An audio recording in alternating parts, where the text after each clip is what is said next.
Hey, I'm still small, but with your help, I can grow. Please tap the subscribe button below. It's completely free.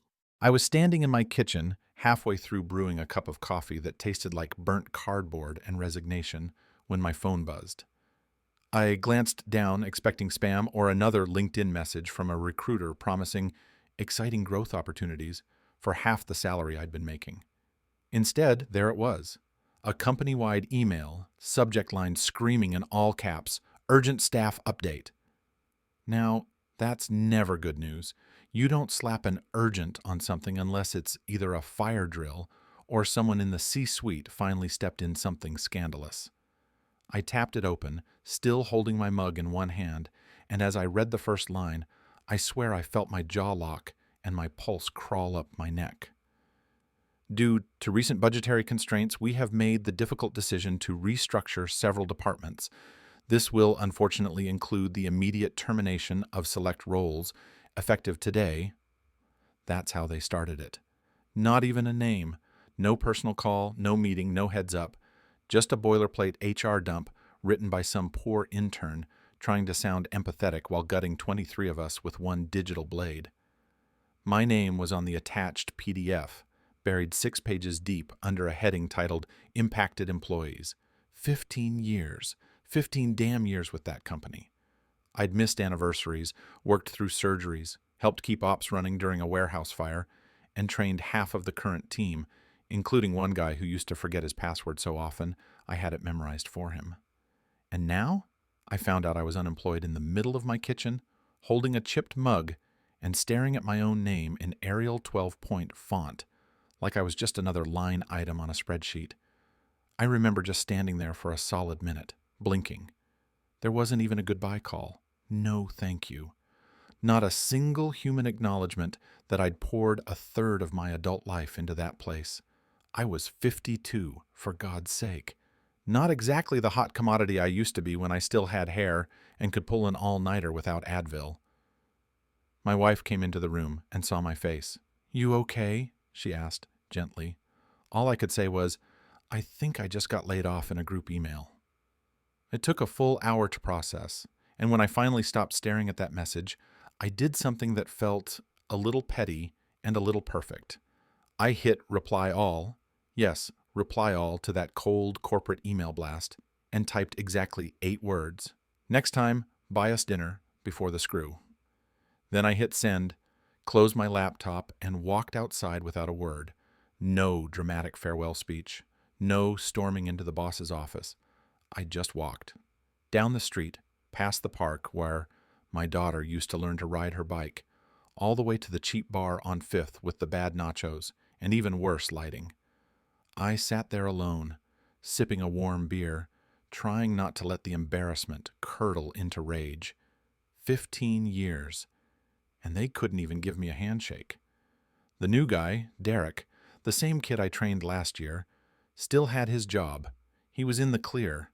Funny how budget cuts always manage to spare the ones with half the experience and none of the gray hair. What pissed me off most wasn't the firing. It wasn't even the impersonal email. It was how fast everything went silent. Coworkers I'd gone to bat for, stayed late for, covered shifts for, all vanished. No texts, no calls, not even a "damn, that sucks" message. I was radioactive. They knew if they reached out, someone from HR might flag it.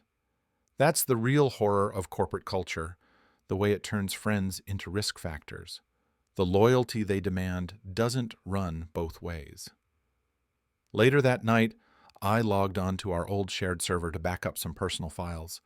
Photos from the company picnic, a few templates I'd built over the years.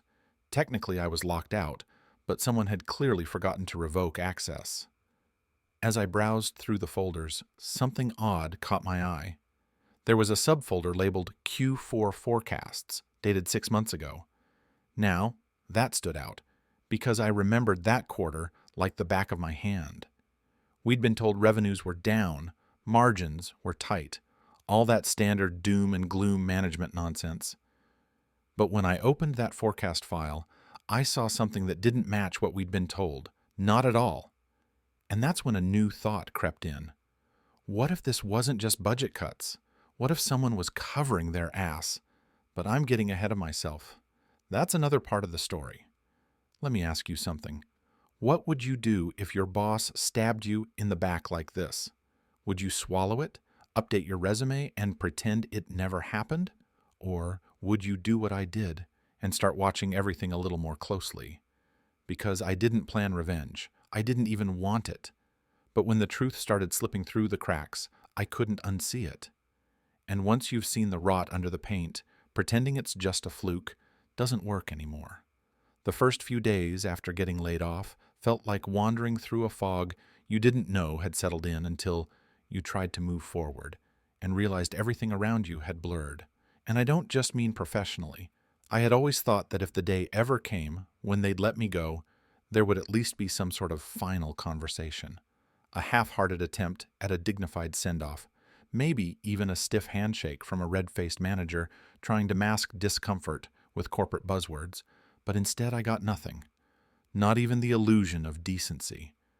The silence that followed wasn't just professional. It was personal. I watched my phone like a hawk those first 48 hours, expecting at least a text from someone.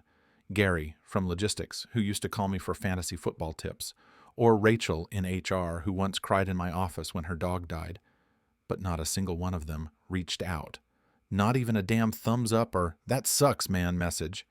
It was like I had died in some quiet, bureaucratic accident, and everyone had been told to act like I never existed. And that was when the real bitterness started to take hold, not because I expected sympathy.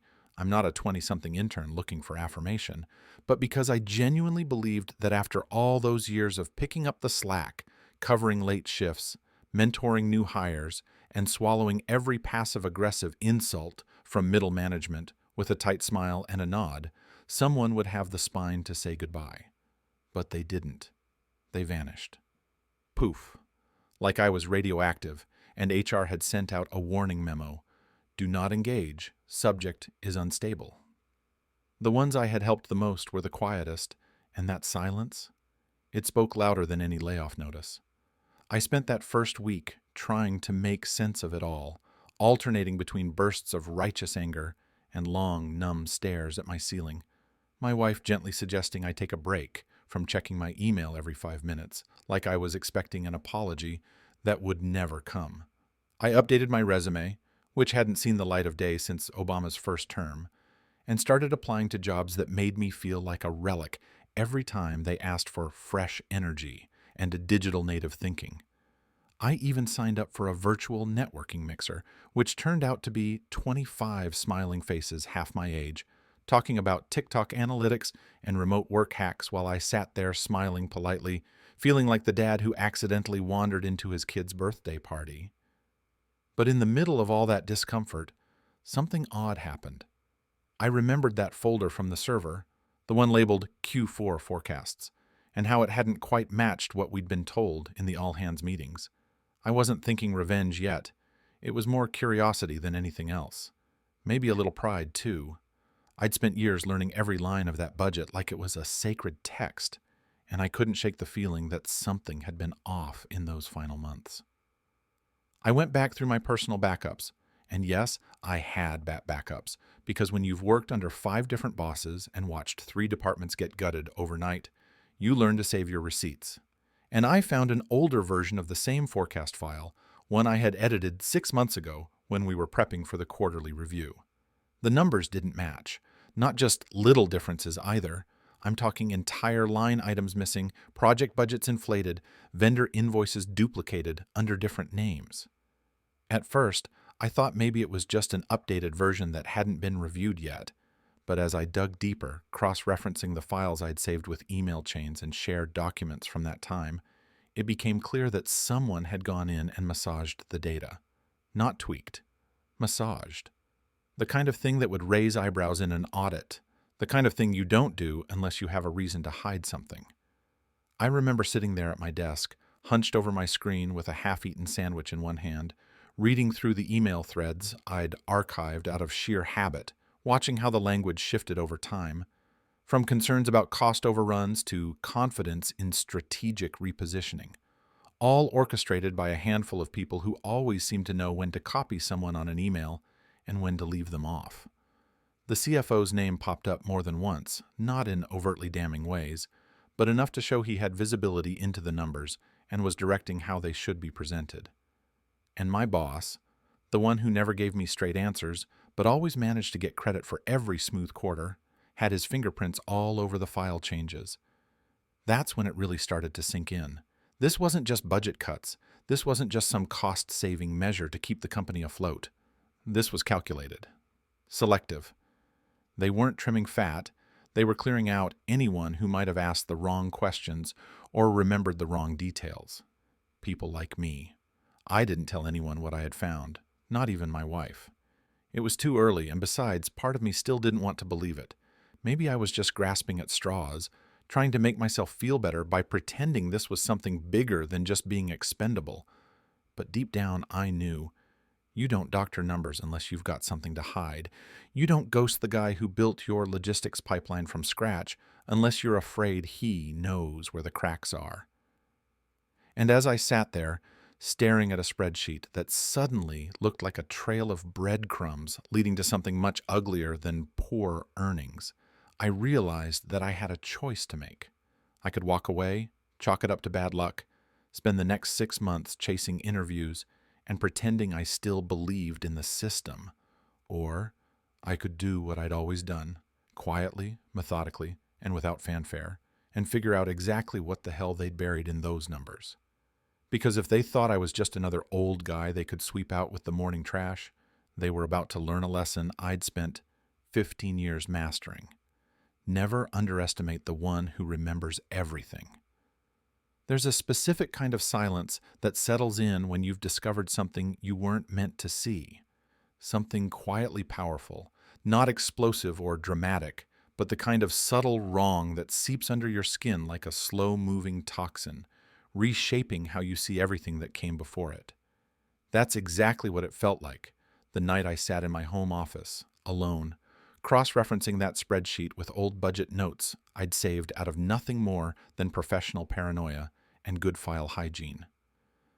I'd never really trusted the upper echelons of our company, not because they gave me reasons to distrust them outright, but because they always spoke in that unnerving corporate dialect, a language so polished and abstract that it made it impossible to pin down who was actually responsible for anything. Accountability floated like vapor up there. It evaporated the higher you went. But numbers? Numbers didn't lie.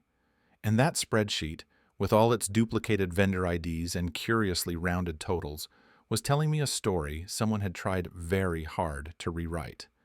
The more I dug, the less it looked like a simple mistake. These weren't the kind of errors you make by accident during a late-night budget crunch session. They were calculated, layered manipulations. Expense lines recoded to different departments, consulting fees paid out to shell entities with nearly identical names, and adjustments logged without a single corresponding explanation or timestamp. And each alteration seemed to serve one purpose: to inflate expenses in a way that justified slashing departments like mine.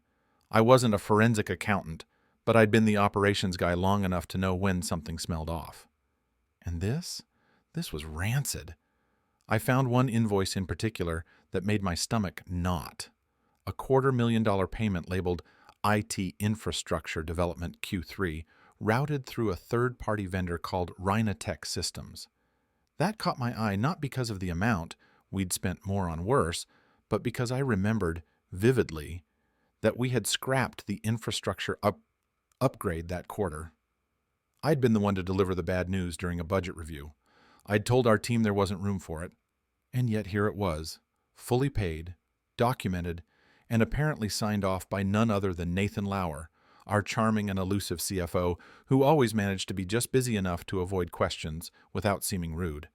That invoice was the linchpin. I checked the company registry. Rhinatech Systems was registered to a P.O. box in Delaware. Big surprise there. And when I followed the paper trail through public business filings, I found that it was connected to a holding company that, in turn, had Nathan Lauer's cousin listed as its principal.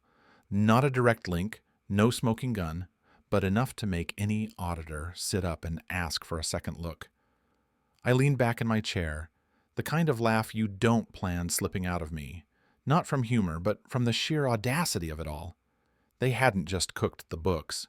They'd seasoned them with just enough ambiguity to fool anyone who wasn't paying attention, anyone who didn't remember, as I did, that we had killed that project before it even left the planning board. It was almost comical in a nauseating way. I had spent years sitting through PowerPoint presentations from these people, slide after slide about integrity, transparency, innovation. I had nodded politely during all-hands meetings while executives with six-figure bonuses talked about streamlining our operational framework and eliminating redundancies, all while quietly siphoning off funds through fake vendors and padded invoices. And now, suddenly, the cold indifference of my layoff email made perfect sense. I wasn't just unnecessary, I was a liability. I knew too much. I remembered too much. Still, I wasn't stupid. Knowing something and doing something about it are two very different things, especially when you're just a guy in sweatpants hunched over an aging Lenovo, trying to piece together a trail that a team of high-priced attorneys had probably spent months obfuscating. If I came at them head-on, they'd bury me in legal threats faster than you could say, cease and desist. I didn't have money for a lawyer, I didn't have leverage, and to the rest of the world, I was just a laid-off 50-something ex-employee with a grudge and a copy of Excel. I needed to be smarter than them. I needed to build something airtight, undeniable, something I could pass along anonymously to the right people if things got serious. So I started cataloging everything: screenshots, backups, duplicate files, emails with open metadata, anything that could validate my claim if and when it came time to escalate. I was meticulous, not because I wanted to be some kind of whistleblower, but because the deeper I got, the more I realized that this wasn't just about me or my job. This was systemic. They had built a house of cards on top of people like me, quiet, dependable, aging employees who kept their heads down and didn't ask too many questions. And now they were pulling us out one by one, hoping no one would notice the foundation cracking beneath the glossy PR campaigns and company picnics. I worked in silence for weeks, only stepping away when my wife gently reminded me to eat, or when my daughter asked why I was spending so much time in the office when I wasn't working anymore. I told her I was working on a project and left it at that. I didn't want to lie, but I also didn't want her carrying the weight of what I was doing. Not yet.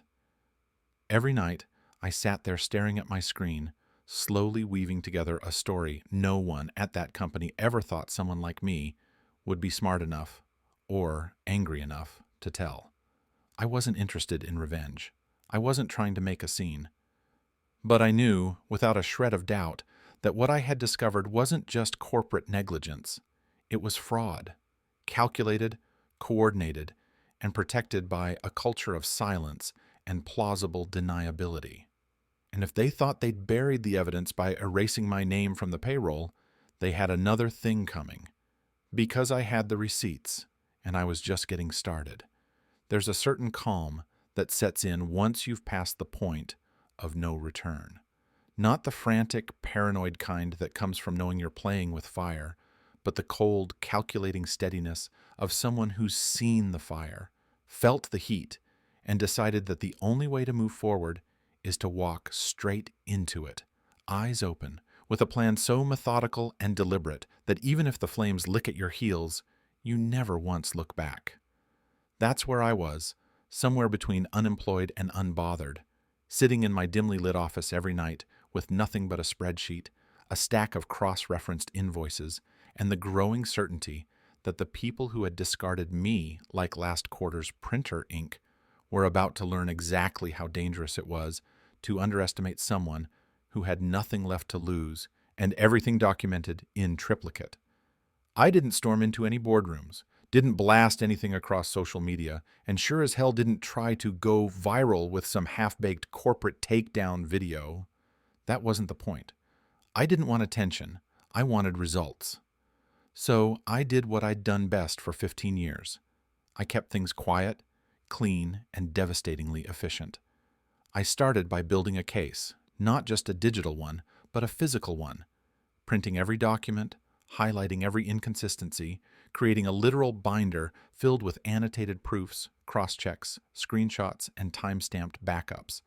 I labeled it Vacation Project and left it on the bookshelf behind my desk, where no one would give it a second glance unless they were trying to find my old tax returns. The key was to move slowly and deliberately to avoid triggering any alarms. I knew from experience how tightly companies like ours monitored former employees' digital trails. If I started poking around in too obvious a way, emailing questions to old coworkers, accessing systems I shouldn't be touching, or suddenly connecting with half the audit committee on LinkedIn, I'd end up flagged, blocked, or worse. So I started with people I trusted, or at least people who had no reason to throw me under the bus. The first was Janine, a mid-level HR analyst who'd once confided in me over lukewarm coffee that she hated how the company handled layoffs, especially the way they blindsided people with impersonal mass emails and then expected the survivors to keep smiling like nothing had happened. She wasn't close to the top brass, but she was smart, sharp-eyed, and, most importantly, careful. I didn't tell her everything, just enough. I said I was trying to piece together some questions about the Q4 cuts, mentioned the odd discrepancies in the vendor records, and asked if she'd seen anything unusual in the financial handoffs from ops to finance during that quarter. I didn't send her any files or mention names. I didn't have to. Her pause on the phone said more than words. Well, I can't confirm anything officially, she said carefully, but I do remember there being some unusual reallocations, ones that didn't match the prior quarter's patterns. Let's just say some reports were massaged before they were presented to the board.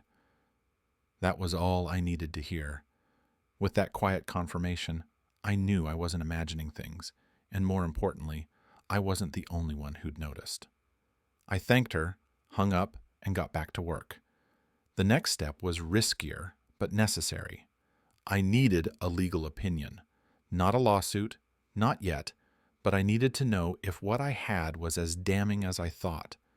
So I reached out to a local business law clinic, the kind run out of a university by a mix of professors and young attorneys who actually believed in doing some good before they sold out to corporate firms. I met with one of them in a small conference room that smelled like stale coffee and idealism, and I laid out the basics. No names, no companies, just hypothetical questions about embezzlement through shell vendors and falsified invoices. He listened patiently, taking notes, and when I was done, he leaned back in his chair and said, "If what you're describing is real, and if it can be tied directly to someone in a fiduciary role, that's not just unethical, it's criminal. But you'd need corroborating evidence and an independent party to escalate it." And with that, the final piece clicked into place. I didn't need a microphone. I needed a whisper in the right ear. I went home and compiled the final package, a digital dossier with everything I'd gathered, spreadsheets, emails, metadata, and a short anonymized summary of the irregularities, carefully phrased to sound less like an accusation and more like a concerned observation.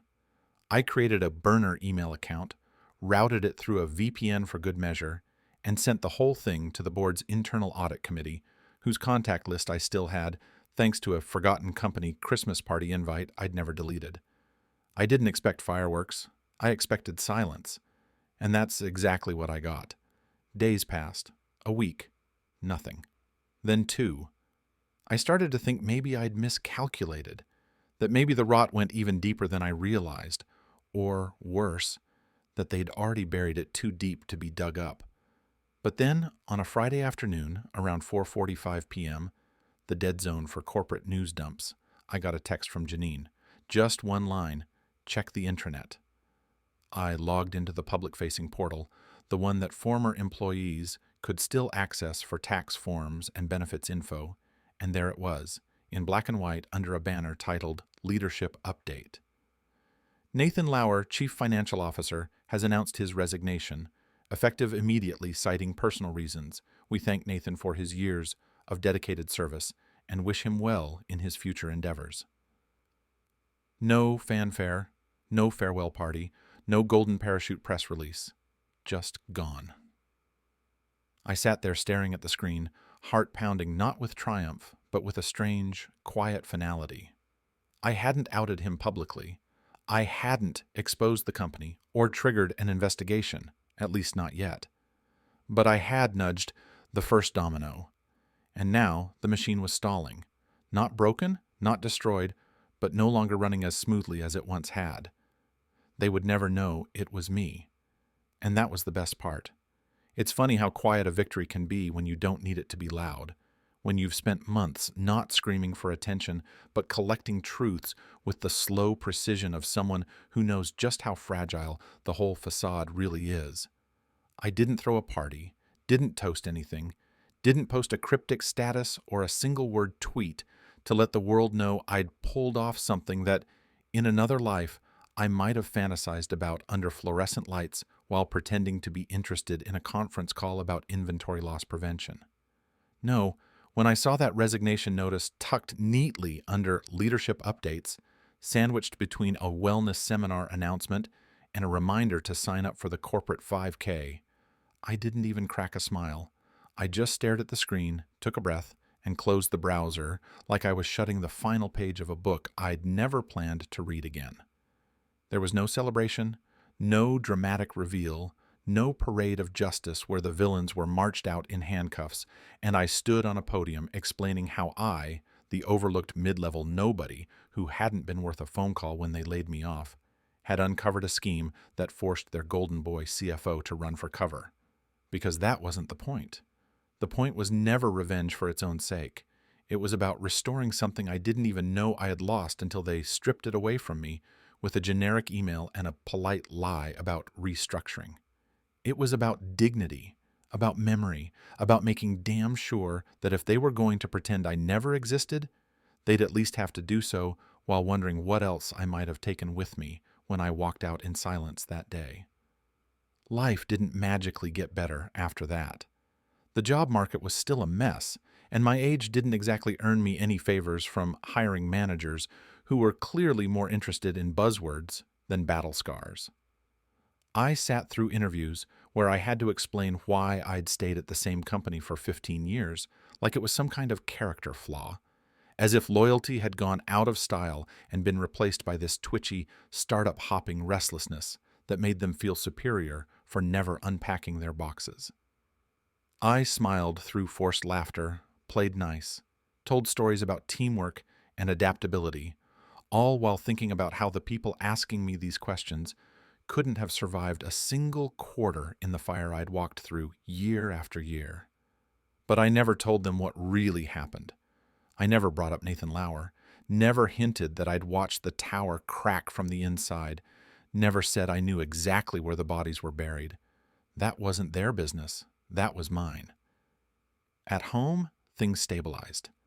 My wife, who had been my rock through all of it, started joking again about how she missed her mornings alone once I stopped doom-scrolling job boards in my pajamas. My daughter asked fewer questions about why I wasn't working, probably sensing that whatever I'd gone through, I'd come out of it more calm than broken. There was a kind of peace in the aftermath, a stillness that felt earned. Every once in a while, I'd catch myself watching the news or reading an industry piece about corporate governance or whistleblower policies, and I'd feel this quiet flicker inside me, not pride exactly, but something close. A sense that I hadn't let them win, that they'd tried to erase me and I'd carved my name into the back wall on the way out, just deep enough that it couldn't be sanded down without someone noticing. Months passed, the company stumbled a bit, subtle stuff, nothing headline-worthy. A few leadership reshuffles, a merger rumor that never materialized, some passive-aggressive statements in earnings calls about historical compliance reviews. I kept tabs, not obsessively, but out of habit, the way you might check in on an old house you once lived in, just to see if they ever fixed that leak in the ceiling, or if the new owners were making the same mistakes all over again. I knew the truth was still in there somewhere, buried beneath layers of plausible deniability and corporate insulation, but I also knew I'd done enough. I'd set the wheels in motion. The right people had seen enough to start asking the right questions. And even if nothing ever made the headlines, I'd altered the path just enough to make it a little less smooth for the people who had built their careers on the backs of those they thought were invisible. I kept my final email, the one-liner I sent right after being laid off. I printed it out, framed it, and hung it above my desk, not because it was clever, though it was, and not because it had started all of this, though it had, but because it reminded me of something I wish I'd realized sooner. Sometimes, all it takes to change the course of something big is one small moment where you choose not to stay quiet, not to swallow it, not to nod and walk away like they expect you to. That one sentence, 8 simple words typed in a moment of raw frustration, had done what 15 years of loyalty never could. It had made them pay attention, even if only for a second. And now, every time I glance up and see that printout, next time buy us dinner before the screw, it's not just a reminder of what they did. It's a promise to myself that I'll never be that silent cog again. I may have walked out with nothing but a cardboard box and a hard drive full of forgotten files, but I left a crack in their armor that won't go away. Whether they ever admit it or not, they'll remember me, and I'll never forget what they taught me, that in the end, it's not about burning the building down. Sometimes it's enough just to cut the power.